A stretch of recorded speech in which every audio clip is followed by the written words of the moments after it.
Greetings, friends, and welcome to another episode of The Mistake Zone, your weekly dose of our lives and the mistakes within them. My name is Jaren Wade. Joining me, as always, one of my best friends in the whole wide world, Matt Alba. Hey, Matt. Yo. How are you doing? Yo, I'm doing good.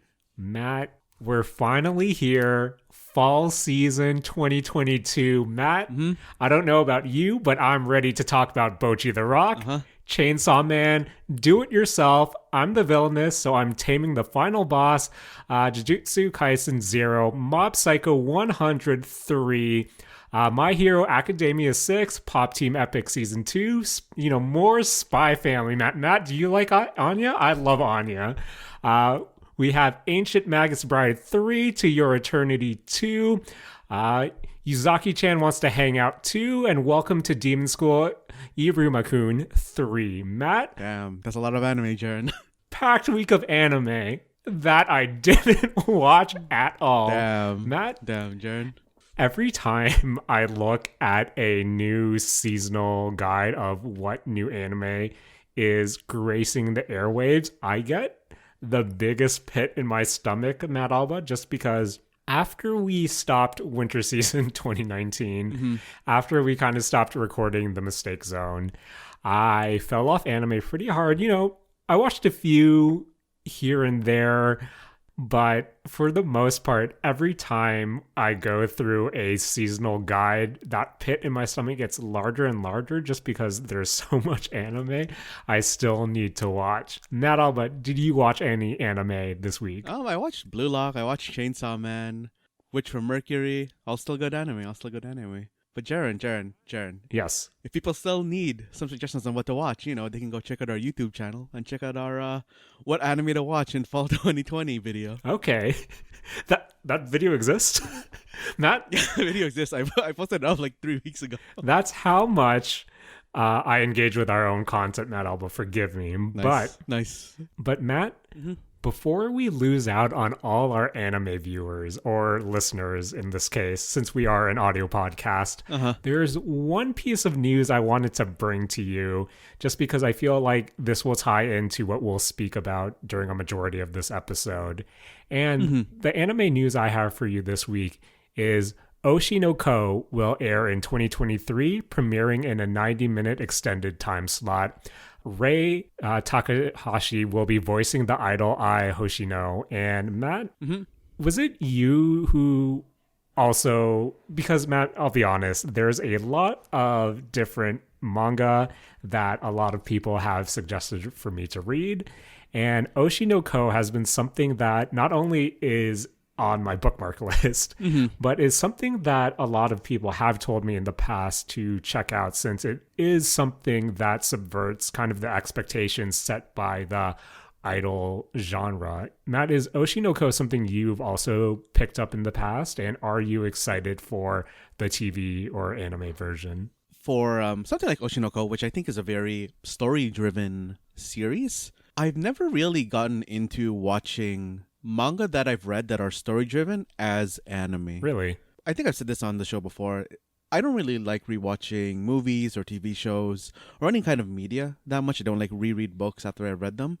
So a lot of the time, if I'm reading a manga and I'm going to check out the anime, it's because I want to see how they're going to animate it in the anime. I don't really have too much interest in watching the anime as an anime. Do you know what I mean? Okay. No, that's fair enough. But I think that if you haven't read Oshi no Ko, I think that the anime is probably going to be a really good place to watch it. Like Rei Takahashi, I think, is like one of my favorite seiyus, and I don't know, her voicing the main character, I actually didn't know she was going to be doing that, and that's a pretty big plus for that anime.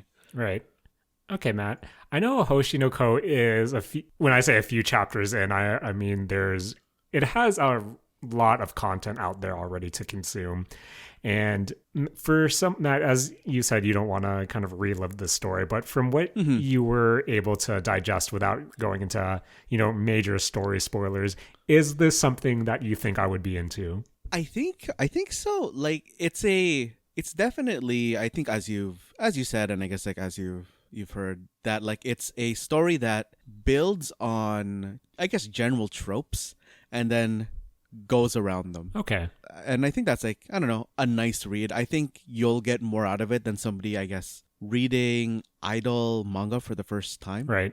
Actually, I don't know if it's fair to call it an idle manga, because it's a lot more about the dark backside of the entertainment industry than it is like specifically an idle manga. And I don't know, I think that's a pretty good, like pretty unique story to tell. Okay. Plus, Jaren, there was a cameo by the Kaguya cast. You know, it's nice to see some old work showing up in an author's new work.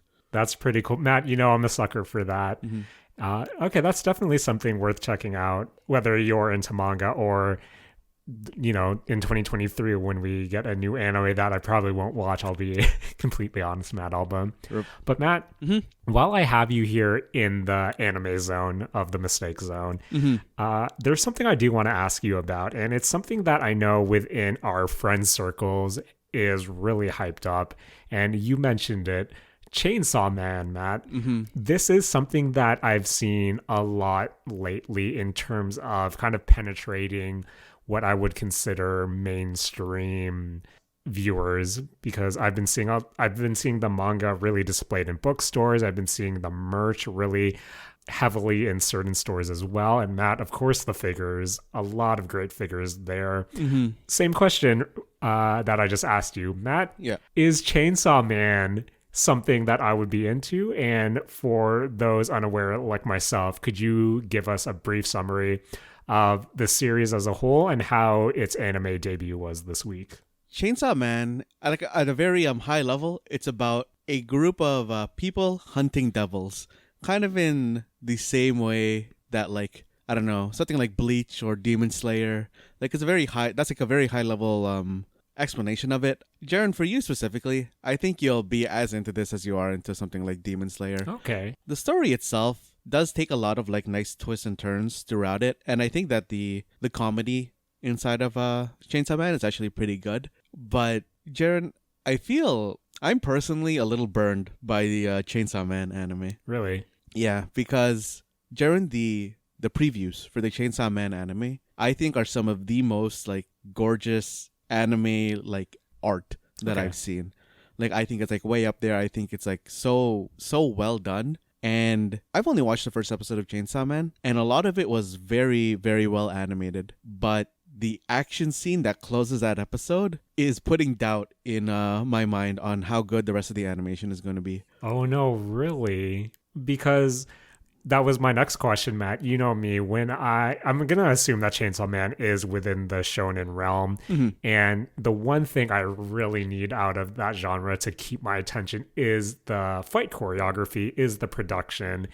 And for something so stylized from what I have seen, whether it be character designs, I mean, just looking at how the main character looks like with his chainsaw gear, I would think that this is something really stylized, dripping in kind of aesthetic. But Matt, what's causing you to doubt the future of this anime? Okay, so the anime itself, I think up until the very final fight scene, I think lives up to the trailer's animation. I think it's very like well animated, and like, yeah, like I said, it like lives up to the trailer. But when you get into the fight scene, I think that they did bad CG work there. Like, it's noticeable to me. Like, okay, you know what? Actually, I think it's unfair to say that's bad CG work. No, actually, it's good CG work. But the issue to me is that I think that they bait and switched the trailer, because really, I think the trailer's animation is leagues better than what they showed at the end of the first episode, and it makes me worry that the rest of the anime is going to be like that. I think it's just like extra hurtful for me. Okay. Just because it's not bad, it's just not as good as I was hoping, and I think this is just a case of not living up to the hype. Okay. Which I think is a real issue that comes up in both like games and anime. Man, that sounds pretty disappointing, Matt. But again, I personally haven't seen any of the previews here. I believe my only knowledge of Chainsaw Man is just to see how hyped some of my friends are towards it. And I think this is something that I do kind of want to check out as well. But I'll kind of keep that in mind, that the CG might be a bit on the weaker side, like, but as someone without... It's not weak. Like, I feel like I'm like really doing disservice to Chainsaw Man. I think that like overall the anime is like an 8 out of 10. Yeah. But I was expecting a 10 out of 10, so I'm kind of like just a little let down by that. Okay, no, that's pretty fair enough. But Matt, I know there have been a few instances within the past few weeks when we've been doing these episodes where I, harken back to some of the different episodes that we've done during the, I believe, season 5 of Saturday Morning Arcade, where it kind of resembled what the Mistake Zone resembles now, where we have a weekly general topic that really revolves around a kind of concept or genre, as opposed to, what games we've been playing, what anime we've been watching, or what piece of news that really has interested us in the last week. And one of those episodes that we recorded, I believe you titled it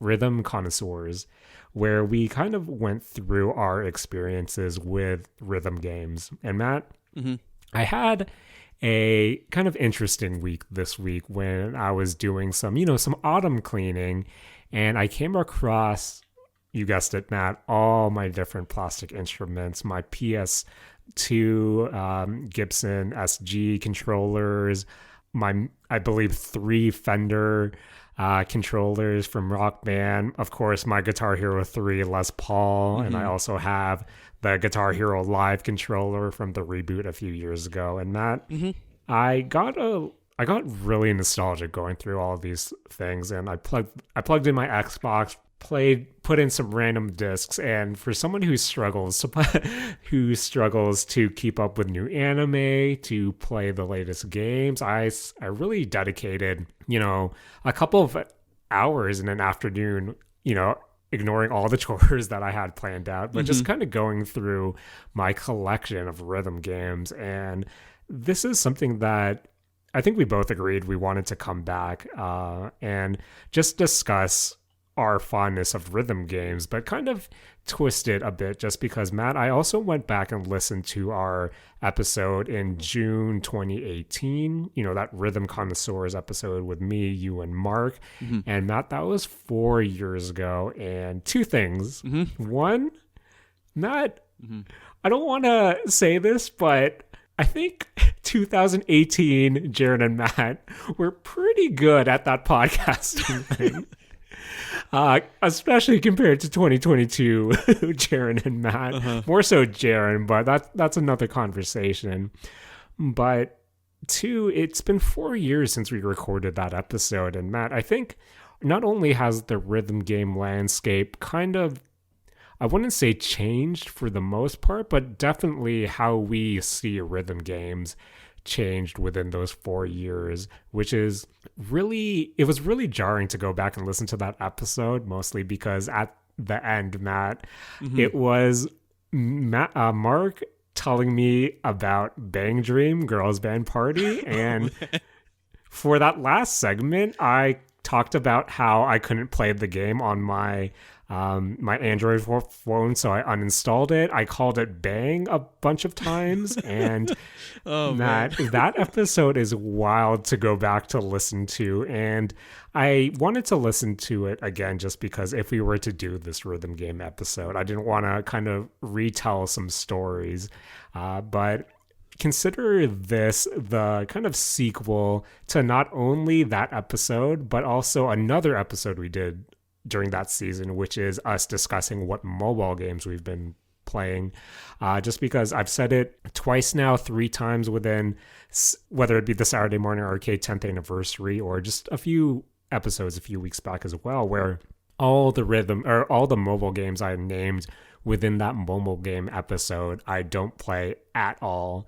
Yet I have 4 games within my rotation. 3 of those are rhythm games, Matt. So let's go back to the concept of a rhythm game and how much our views have kind of changed or have been altered within the past 4 years. And Matt, I wanted to start this off with talking about Rock Band specifically.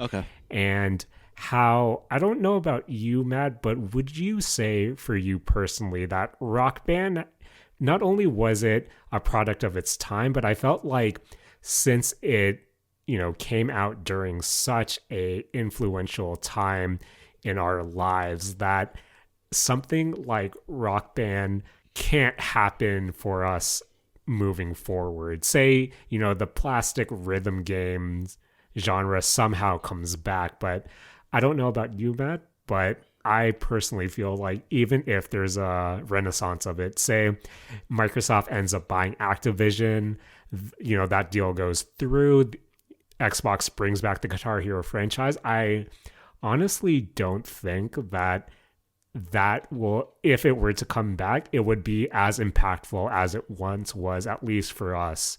And I know that might sound kind of weird, but do you think if the plastic rhythm games were to come back, that it would be meaningful to you? Or do you think that, again, it is something like a product of its time?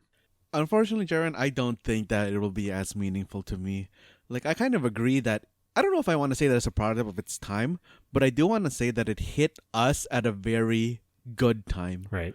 Because when Rock Band came out, we were all in like post-secondary, and we had the time, the vehicles, and we all lived close enough that we could all come together and just like get together and just like, rock out, right?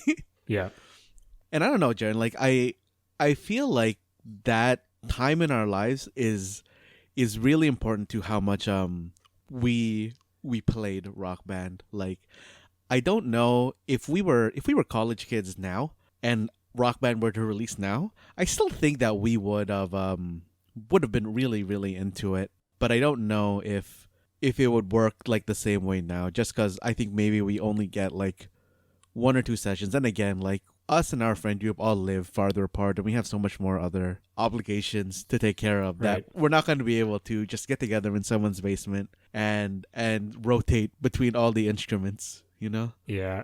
See, Matt, here's why I wanted to bring this topic to the mistake zone, just because it's been 4 years since we did that rhythm game episodes, and it kind of occurred to me, Matt, when I think about some of my favorite anime, I think about K-On!, I think about Back Mongolian Chop Squad, and even for the more recent shows like Bang Dream Girls Band Party is, of course, something so meaningful to me, Project Sekai and D4DJ. And then I think about why I'm drawn to these shows and these series, and it's this notion that, yes, it's a slice of life anime with a musical backdrop of all these characters coming together to bond over music. And Matt, it occurred to me, Rock Band to us was the band culture to the girls of K-On!, to Back Mongolian Chop Squad, just because for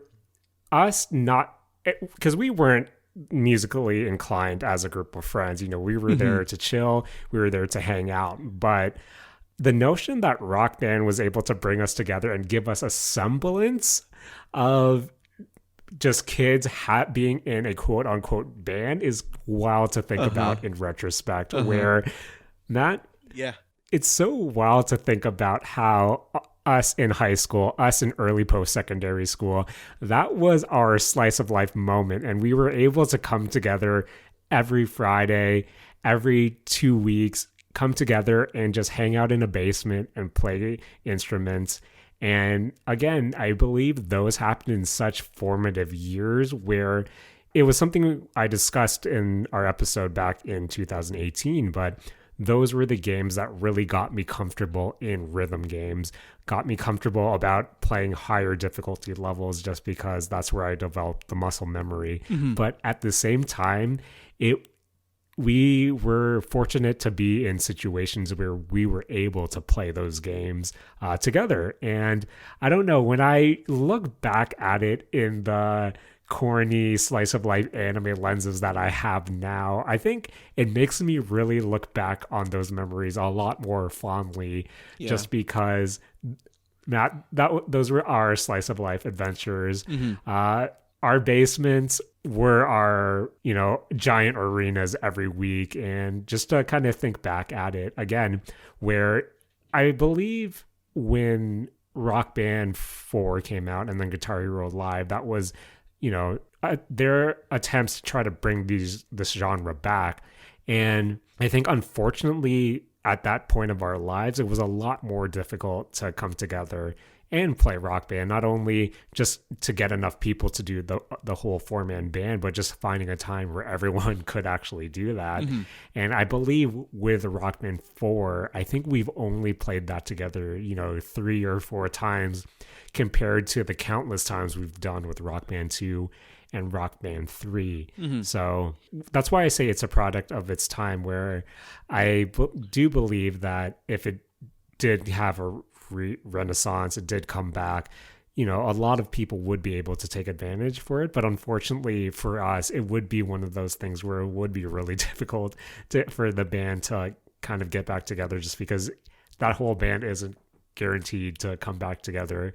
And then there's the whole, would we all want to actually play Rock Band together? And Jaren, I'm always down to play some Rock Band. Yo, just tell me when and the band when the band's coming back together, man. I wanted to kind of ask you this as well. When we think about kind of what Rock Band meant to the party atmosphere, and when Saturday Morning Arcade and when the Mistake Zone were on hiatus, we did see kind of the emergence of the Jackbox Party Pack games. Mm-hmm.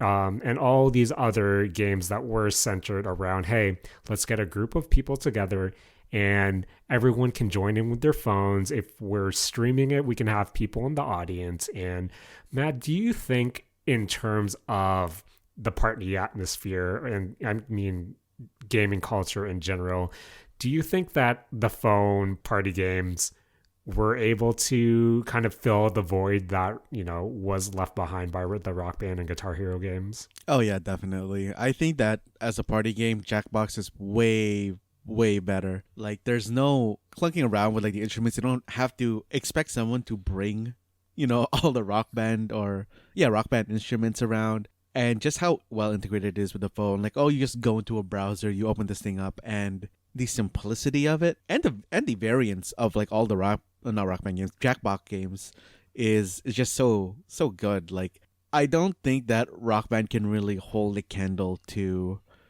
Jackbox in terms of the like casual party atmosphere. Right. I think that like Rock Band is and was a lot more geared towards gamers. Yeah.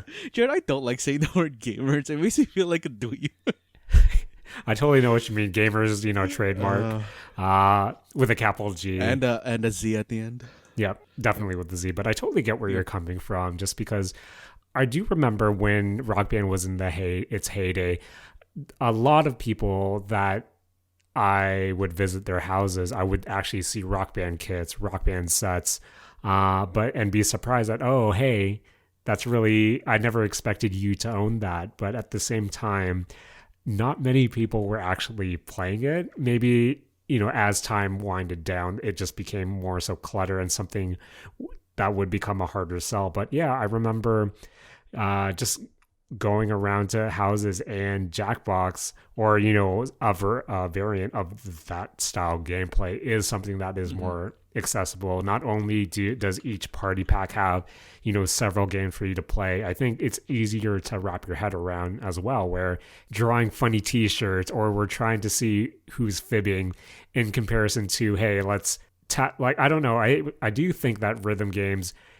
even though it is something you can really easily comprehend, there is still kind of a barrier to entry, and it is kind of a harder sell, as opposed to, hey, just connect to this through your phone. But even at the same time, Matt, I do feel like maybe it's because I don't leave the house that often anymore, but even the Jackbox games, I feel like, have lost a step or two in comparison to how they were, like, say, a year or two ago. Maybe that's because of the pandemic.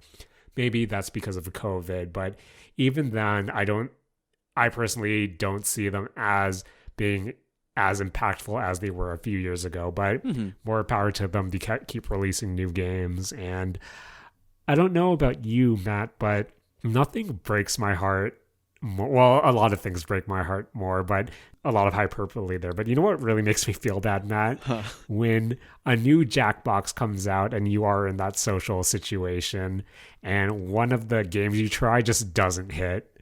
And I don't know about you, Matt, but a few of the Jackbox games I've played in the past, especially some of the more elaborate ones that have that werewolf. I hate to say it, but like, you know, the Among Us trying to deceive people. I think those are more so misses than hits as well. But at the same time, I feel like with the drawing games, especially, those are where you get a lot of people invested just because you can be wacky. You can, and then it's also just a fun spectator thing as well, which I feel like was something that Rock Band really did capture previously, just because even if you weren't playing, you can actually see people going ham on the drums, or especially the karaoke aspect with the vocals. But I guess before we continue on with rhythm games in general, Matt, any last thoughts on kind of the wave of the Jackbox games? I mean, I think like you were saying, social deduction type games, I guess, are probably you need a specific crowd to play those, I feel like. And I feel like that's also like the same case that would have been for Rock Band. Like, you need the specific crowd that's into that sort of game. Because like you said, like the drawing games or like Quiplash or something like that, they don't really have a fail state. Right. I'm not sure if that's like the right word for it, but like even if you're doing bad, you actually maybe enhance the experience because someone who's good at it can work with that maybe in like a really, really good way. For sure. Versus something like a social deduction game, or I guess Rock Band, where really you're going to be bringing down your team. Oh, that's also kind of a good point. But Matt, going back to Rock Band, this was something I was thinking about, you know, when trying to figure out, what can we bring to the table this episode that we didn't say in 2018? But going back to the notion of, you know, this happened during our formative years, or at least in that growing up, you know, coming of age phase for us. And I think one of the wildest things that always comes to mind when I think back to these games is that I associate the Rock Band and the Guitar Hero games with certain memories in my life and kind of milestones as well. And every time I hear songs from the soundtrack, it kind of brings me back to that moment of time. And I just think about all of these different stories. I mean, back in 2018, we shared the story of, when I bought Guitar Hero 1, or when me, you, and Julian went around to find Rock Band. But thinking back, Matt, of course, I'm going to ask you, are there any other specific memories that you attach to these games? Just because when I think about everything from Guitar Hero 2 to, you know, the later day Guitar Heroes, there are definitely more odd memories that I associate with them, whether it be me pre-ordering Guitar Hero 2 from EB Games and then picking that up. But that was also around the time when one of our friends got an Xbox 360 and everyone was really excited to go to his place to play Rockstar Table Tennis. Oh, man. And I was sitting there going, guys, let's just go back to my place and play some Guitar Hero 2. Or me specifically remembering when Rock Band 2 came out, and I booked the day off from my part-time job so I could go to Toys R Us and pick it up. Nice. And I remember a coworker asking me, hey, can you take my shift on, you know, this date? And I said, nah, man, I have some personal matters to attend to. But Matt, do you have any memories that you attach to these games that aren't necessarily game specific, but kind of involve them in some way? I think one that's like not okay. Maybe this is just maybe this is game specific. But Jared, when Guitar Hero came out, or Guitar Hero 2 came out, and my cousin was like playing it for the first time, and he thought he was hot shit. Yeah. Oh man. Because he thought, oh yeah, no one plays this game. I can play things on hard. And I go and play with him and just destroy him. Jared, that was so good. Matt. God. Oh, man. There were so many. See, that to me goes two ways. For Guitar Hero 2, I believe that was a game that I played religiously. And Matt, I hate to admit this, but I got to the point of certain songs that I was able to play the game, you know, take the controller and put it behind my head and still maintain my combo. And Matt, my goal was to be able to do that at an EB Games. And Matt, I did that at an EB Games once when some little kid was watching me, and then I remember that little kid Oh going, my god. wow, that's pretty cool. And then I thought, yeah, kid, that was pretty cool. And I specifically remember me and my brother just playing Guitar Hero at that EB Games. And then one of the cashiers coming and apologizing because he needed to turn off the PlayStation so he could demo another game for a mom who was thinking about buying a game for her kid. So then we got kicked out of the station.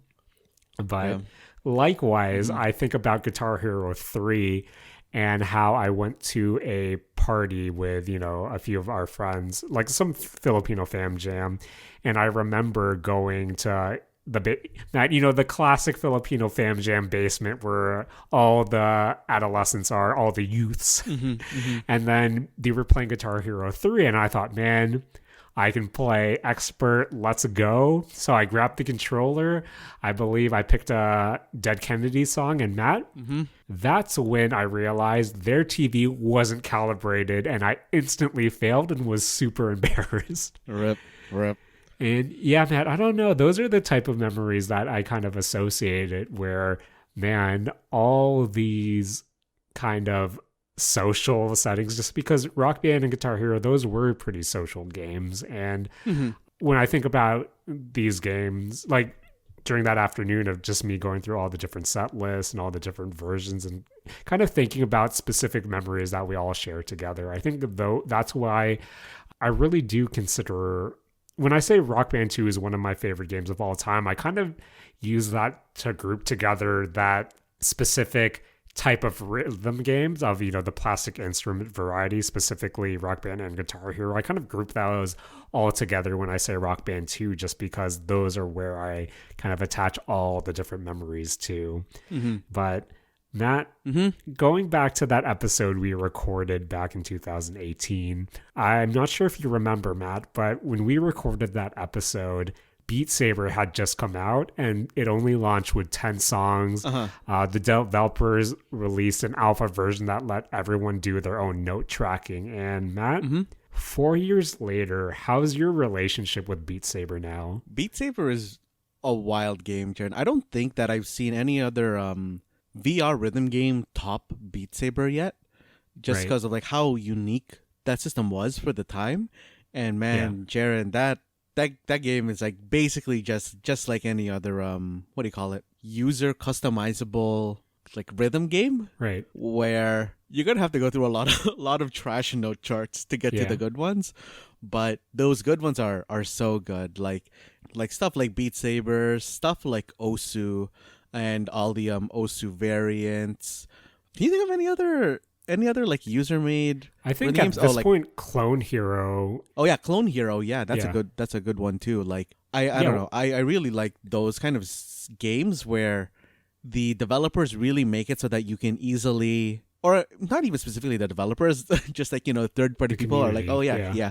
Let's here's how you can put in some of your own content, because really you can't. The developers can't really license like all that music, because a lot of time it's just like indie devs doing it, but it's like it's not technically them, so I don't know where we're getting these MP3s, but somehow they're ending up with these note charts, and I don't know, it makes it a really good experience. And it really, I don't know if it's just the stuff that I'm looking for or what's being shown to me, but man, Jaren, a lot of these types of games are always just like weeb drops.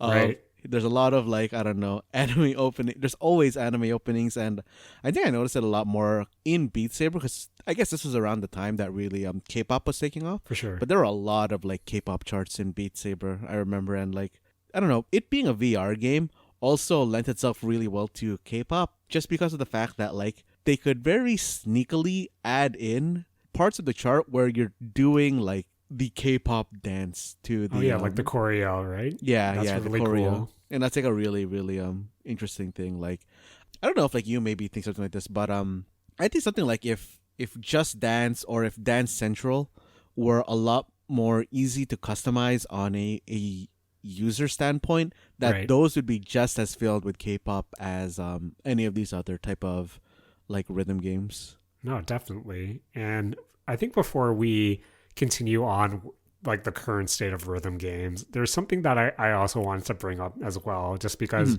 listening back to our episode in 2018, I asked you and Mark, hey, what do you think the future of Beat Saber is? And I remember Mark saying, I'm not doing this to clown him or anything, but he showed his kind of skepticism about if it could reach, that mainstream appeal. And his reasoning at the time being, it's on VR, it might not be as accessible. And I think within the last 4 years, Matt, VR still finds itself in an interesting place, to say the least, just because I wouldn't say it has that mainstream, stronghold yet where it is easily accessible. I think with the PSVR, we got really close to that as well. But as all these hardware companies are trying to streamline it better, make it more affordable, arguably, and getting it easier for people to bring into their homes, I still don't think there's a de facto, this is the app that you need to own VR. But would you say the closest thing to the killer app for VR still remains Beat Saber, 4 years later? I think Beat Saber is one of the good ones. I think that like Boneworks or Half-Life Alyx are very good too.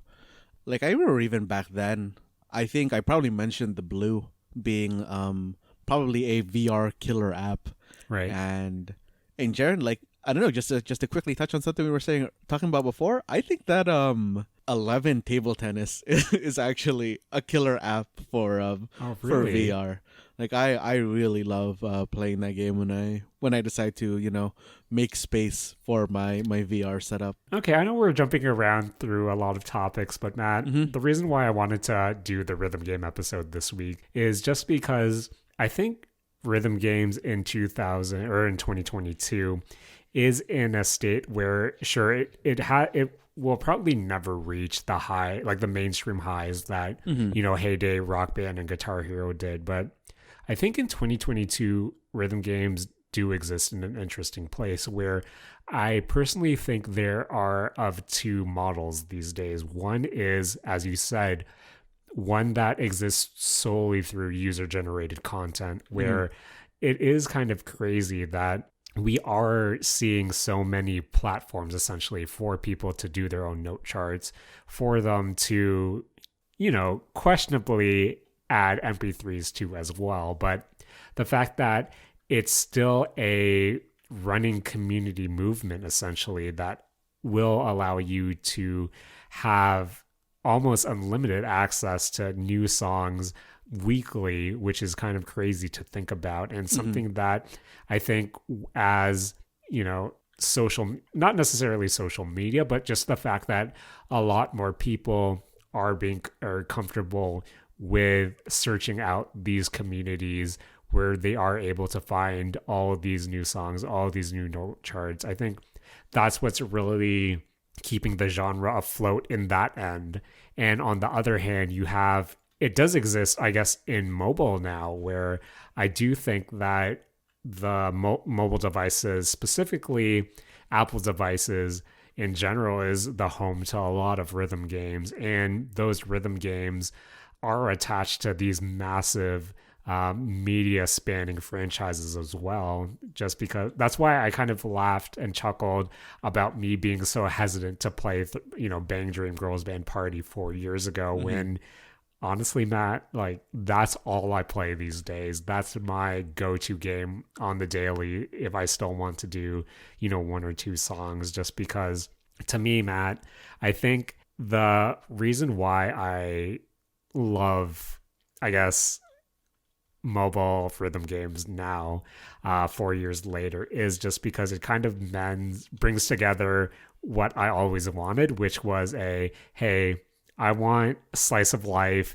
for the most part, cute girls doing cute things, but I also want like a strong rhythm game component. And when I see Bang Dream, when I see Project Sekai, when I see D4DJ, it is something that I can get a new, essentially weekly episode, weekly arc that is fully voiced. Sure, you don't have like the animation to go with it since it is visual novel style, but I'm constantly getting new content. I'm constantly getting new songs as well, and I'm getting like a really good rhythm game experience.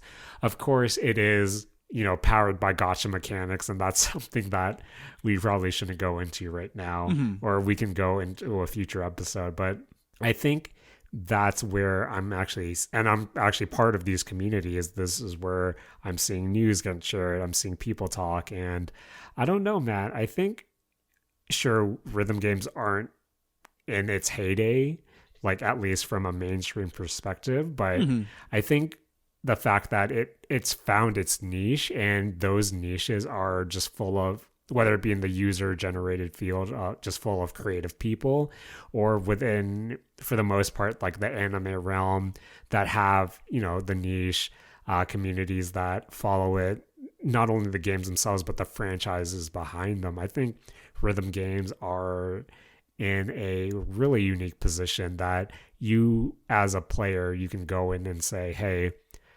I can find something that I really like. And Matt, in 2022, how are you consuming rhythm games? Jaren, I think for me, I don't consume normal rhythm games anymore.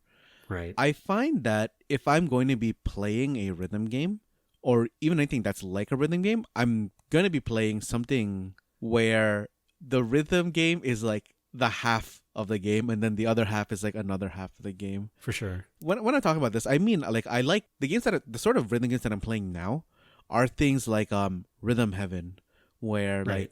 there's a finite amount, like it's not really necessarily tied to the music. Something like Crypt of the Necro Dancer, which is incorporating music, but it's not necessarily like 100% a rhythm game. Stuff like Thumper, even stuff like, would you consider, I've never figured out how to say this game's name, Lumines? I say Luminous. Yeah, would you consider that a rhythm game? I think to me, it's more so a puzzle game with rhythm, like mechanics. Yeah, I think but that's fair. yeah, I still like associate that with like the rhythm games as a whole, just because, yeah, I feel like as well, we're coming to a portion where, a lot of people who have grown up with, or again, where Rock Band and Guitar Hero were part of their formative years, we are seeing instances of, developers taking a chance and having rhythm or music play a more, I guess, prominent role within the mechanics of the game. I think the latest example of this is the rhythm FPS game Metal Hellsinger, where, it is this Doom-like, but it has this backing of, hey, the music, if you can shoot to the beat, and all these different mechanics, where, sure, even though rhythm games that we grew up with, or at least had during our formative years as well, don't exist to that degree, you can see traces of it within all these different games these days, which I do find really cool as well. But I'm also like, I'm really interested overall in this kind of rhythm adjacent genre, Right. because like as I was like looking through games for this episode, I came across like I said earlier, Thumper, and I was also looking at like Geometry Dash and like Sayonara Wild Hearts. Right. And I got thinking about like how we were talking about like Need for Speed last week, and I think like the next kind of like mashup I really want to see is like a rhythm racer. Oh, true. I feel like that'd be a very like interesting mashup, because I don't know why I'm just imagining it in my head, but I can really only see it as like a skateboarding or snowboarding game where you're like doing tricks to music to like speed up down like, I don't know, some kind of like slalom route. That would be pretty cool, and I can definitely see like an indie title try to explore that. But yeah, I think moving on from the traditional Rock Band games and just seeing how or rhythm adjacent games have, appeared here and there, I think one that also comes to mind is Def Jam Icon, which was, the unfortunate sequel to Def Jam Fight for New York, which unfortunately that was made by EA Chicago, who were the Fight Night people, as opposed to, Aki, who brought over the classic N64 wrestling engine. And instead we had something more akin to the Fight Night games, with the added bonus of, the levels would kind of interact with the music and different environmental kind of effects and I guess or attacks would be tied to kind of the beats, which I thought was a pretty cool thing in concept, but in execution didn't feel that great. But again, something like that, I feel like it's been, a lot of times since Def Jam Icon that I would love to see a developer kind of explore that again and kind of make it work. And yeah, I think moving forward, the rhythm adjacent genre itself could be really interesting. But again, I'm really curious to see if people who did have, grow up with playing Rock Band and Guitar Hero and how they take those influences and apply that to game design or modern game design is something that is really interesting to me. And I can't wait to see who else kind of explores that as well. Yeah, I feel like one of the things that's really holding back rhythm games, at least here in the West, is like thinking back to my trip to Japan. I really, really wish that we had, not that I'd go, but like we had arcade culture here. Right. Because just being able to like, I don't know, walk into an arcade and seeing people play like Taiko, seeing people play like DDR, seeing people play like, I don't know, like My or Jubeat, DJ Max, I think was also like an arcade game that I saw a lot. Like, I don't know, all of those unique-ish like rhythm games. I feel like just seeing someone play them really draws you in. And then if you hear like a song blasting from it, you're like, oh man, I gotta watch this guy for a while and yeah, definitely. And Matt, watch if he fails. Would you be surprised if I said that you said the exact same thing 4 years ago as well during that episode? Oh, I would not be surprised. I mean, I think I guess I do still stand by that, and I'm still sad that we don't have arcade culture here. If anything, it's become like the barcade culture, which is something I also said 4 years ago as well. But yeah, kind of speaking about Japan as well, I think back to, when I went on vacation there and I would actively see people playing Bang Dream. I would see people actively playing all these different mobile rhythm games on their phone. And that kind of got me thinking why we haven't seen really anyone try to do something on the scale of, say, a Bang Dream. Why Rock Band couldn't come back as a mobile game? And then I kind of think about what makes Bang Dream work, what makes Project Sekai work, what makes D4DJ work. Yeah, anime girls. Okay, other than anime girls, but I think it's just the ease of being able to get, new music for it. And that, a lot of the original songs are, specifically produced by the main units of the game. A lot of the covers as well are, anime themed adjacent. A lot of different, it is kind of covers based and for the most, well, I guess with D4DJ, there are a lot of bass songs from the original artists as well. But I think at least for North America, it would be really difficult for a Rock Band and a Guitar Hero to come back, mostly just because of music licensing at this point. And considering how much, not only how expensive it has gotten from what I've seen and from, talking to people who have been trying to license music, compared to the fact that we see it all the time where games get delisted just because of, the licensed soundtrack or like the licensed cars in the game as well, where I think it would be a lot more difficult to have something like a Western version of a rhythm game, just because I think you would constantly need new songs. And I think the gacha mechanics, which essentially kind of fund the game, would be kind of a harder sell.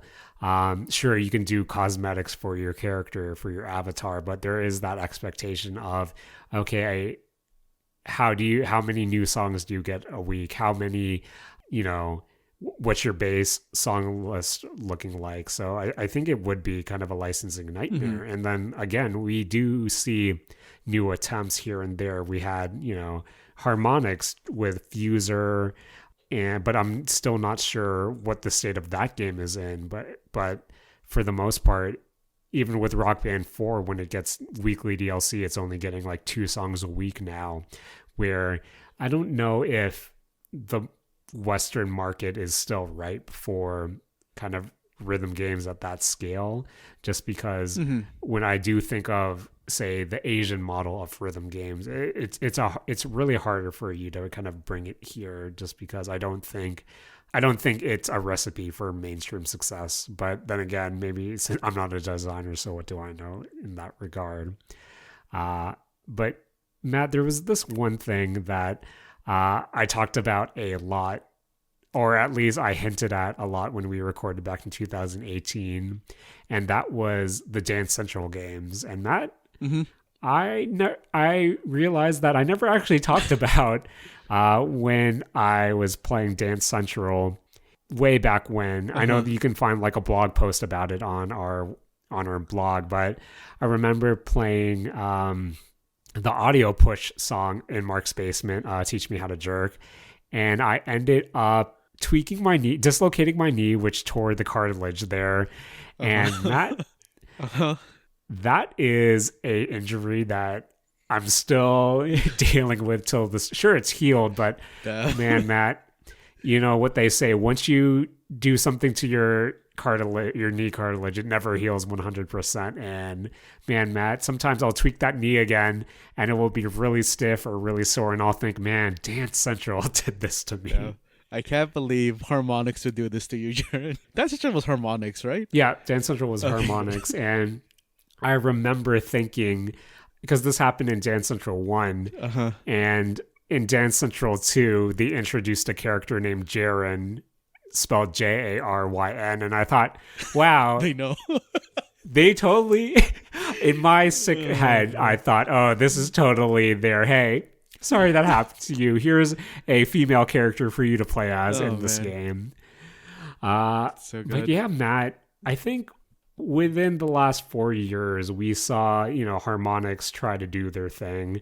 They're still making Rock Band, or still updating Rock Band 4, new seasons, weekly DLC, but in that time, they were also acquired by Epic Games. And I think that was one of those, thoughts that, oh, maybe while you would think this would be an opportunity for them to bring back, the Rock Band games, it was also that kind of mindset that, oh no, they're probably just the press release even said that they'd be also working on, Fortnite and bringing all of these different music collaborations, or working on the different music collaborations in the game itself. But Matt, with Epic buying Harmonix and, all the discussions around to see if the Microsoft acquiring Activision, actually goes through. And Matt, I know we discussed this kind of earlier in the episode where we thought, oh, would Rock Band and Guitar Hero ever find, their heyday in mainstream culture again? But I guess, with Epic Games acquiring Harmonix and the current discussion and, the legality of, can Microsoft ultimately acquire Activision, do you think that kind of with all these pieces in place, we could see a potential return of Guitar Hero and Rock Band, or do you think that this might be a waiting game still? I think, Jaren, that I think Rock Band is probably not going to be coming back, but right. But Jaren, I think I honestly do a little think, but I mostly hope that Epic owning Harmonix is going to lead to, I don't know, some kind of Fortnite rhythm game, and I feel like that's gonna be what really, really brings back rhythm games to the mainstream audience. Oh man, that would be kind of crazy just to see. I don't know, with their creative platform, anything is possible, but yeah, Matt, I think these days for me personally, I don't know, Matt. It's hard for me to see it really coming back, just especially kind of in this, to be serious for a moment, or at least sound that way, just kind of in this economy. I'm not sure if, we have publishers willing to not only invest in rhythm games, but just the peripherals behind it all, just the manufacturing costs, the distribution costs when it comes to that.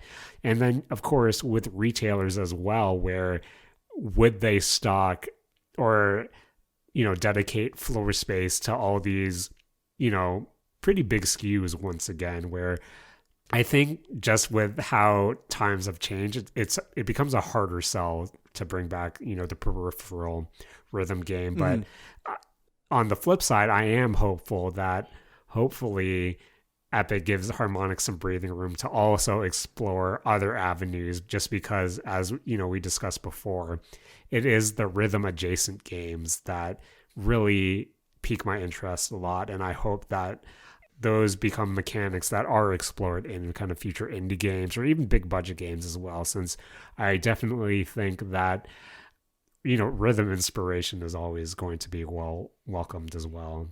And even if it is kind of just a meme game, like for this episode I actually did end up playing Trombone Champ, right? And Jared, that's like a good meme game. I think there's just a lot of like potential behind that like system, right? But like in the end it really kind of is just like kind of a joke game. But I really do hope that that game kind of popping off and going like semi-viral, I think is fair to say, really like kind of, I don't know, put some spotlight back onto rhythm games. For sure.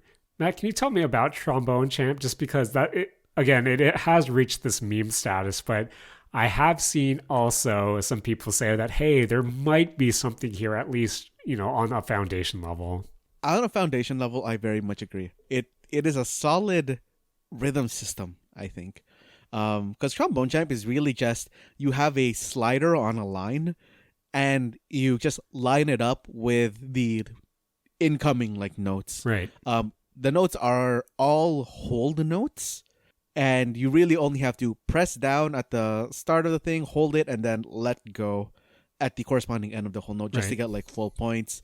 I think like a very interesting-ish thing for that is that you have like breath stamina.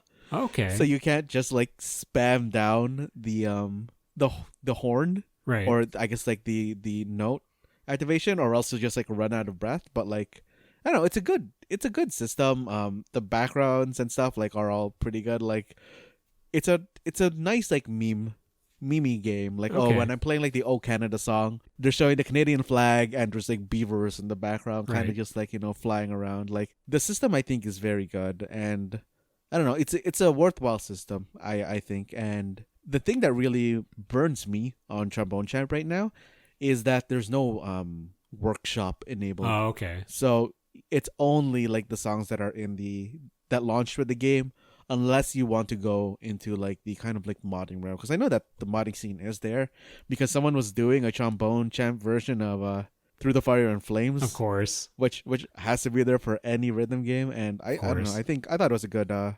good show off of what this system could really be, with like real non like open license. Right. What's it called for music? Royalty free music. Yeah, right. That's it. Yeah. Okay, man, Matt, that's definitely something I do want to check out as well. But from what little I did see, sure, when you take the meme kind of shell off it, I'm really curious if the developers would take that system and apply it to more traditional rhythm sensibilities with, I don't know, maybe electronic music or different genres as well. Since I think with me personally, I think a really good kind of rhythm mechanic, whether it be, the traditional lane or note highway or, just something else, I think that always has its kind of potential to really do or really kickstart the genre in a way, or at least bring eyes back to it. But yeah, Matt, I'm kind of thinking about all the different rhythm games that I have played previously. I know one of the things I said back in 2018 was how I kind of needed that tactile, feeling of when I'm hitting a note. That's why I prefer like a guitar controller or an actual keyboard or controller. And that's why I thought, oh man, I can't get used to the bang game, Matt. And 4 years later, it like the me playing on a tablet, specifically an iPad, is all I know at this point. I remember I tried to go and play Groove Coaster on my Switch.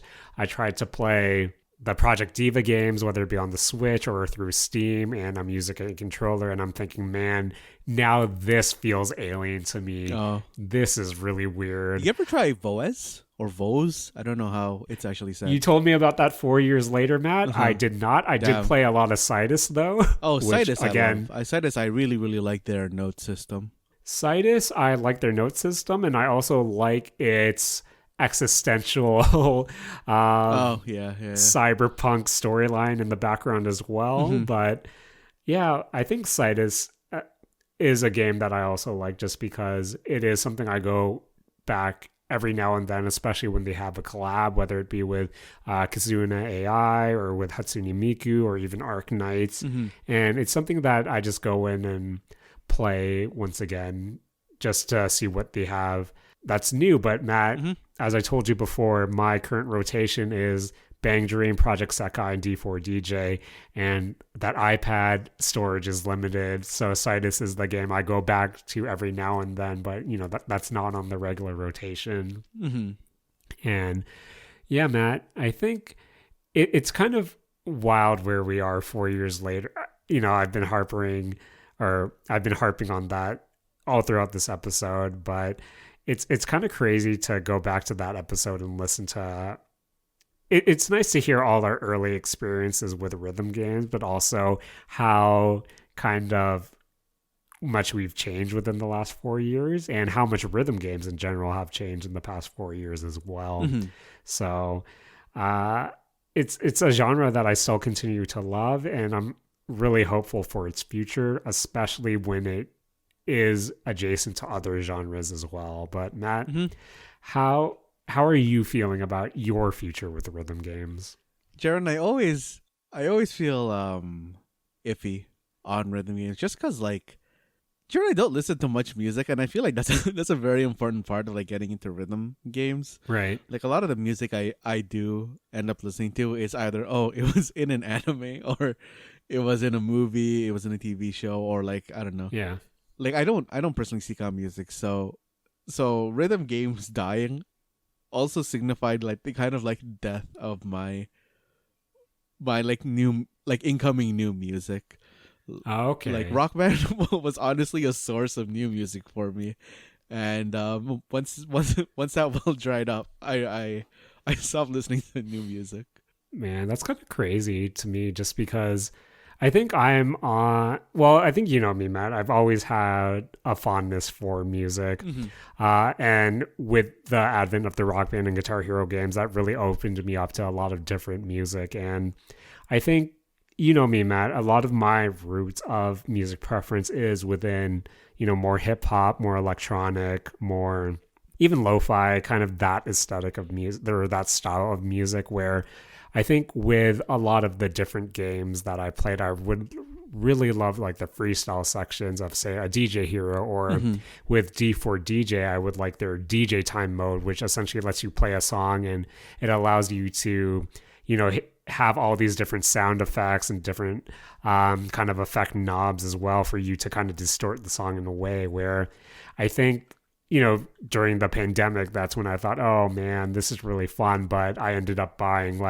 Pioneer DJ controller, and I think it was always going to be the next steps for me of, okay, I can kind of play around with music within the confines of a game, but as an extension to be able to actually start to mix as well, and do my own wacky kind of mixes for all the different songs that I have enjoyed from all these rhythm games, but from my personal preferences as well, has, really not necessarily re-sparked my interest in rhythm games, but it kind of gave me another sort of appreciation of how much they have influenced me, where, okay, this actually pushed me to do more kind of music adjacent things rather than game adjacent things. So I think that's where I kind of stand these days as well, where I do love playing a lot of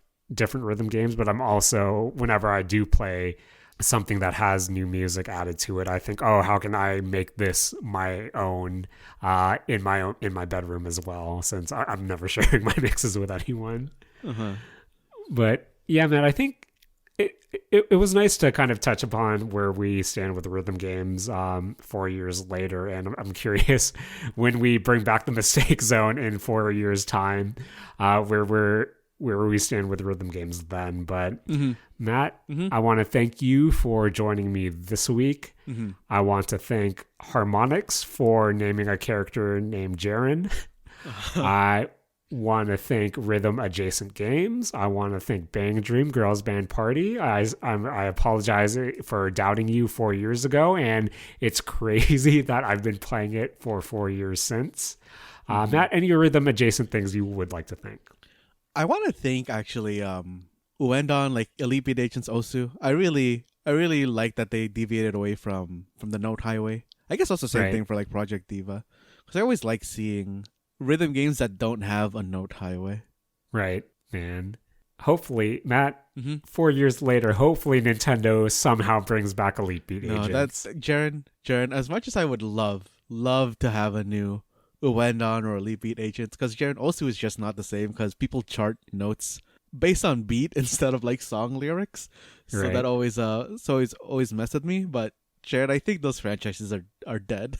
Matt, I still believe. Jaren, it hurts too much to believe. Don't worry. When Nintendo brings back the next Smash Brothers, we're gonna have an Elite Beat Agents rep. Oh man, guaranteed. That would be wild. And with that, Matt, that has been our rhythm game recollection. Man, whenever I think recollection, I think of like stupid Final Fantasy naming conventions where it's like RE:collection. Oh god, that's so good. I love those naming conventions. Matt, you have your task for the episode name this week. I gotta use a Kingdom Hearts name. This episode's gonna be called like, I don't know, Birth by Them. for and then like a time signature, like, I don't know, like 7/8. Sounds good to me, Matt. But Matt, that has been the Mistake Zone this week. Don't worry, guys. Hopefully we'll have a more structured episode next week. But Matt, please take it away. This has been the Mistake Zone, and we're all out of Elite Beat Agents. Oh no.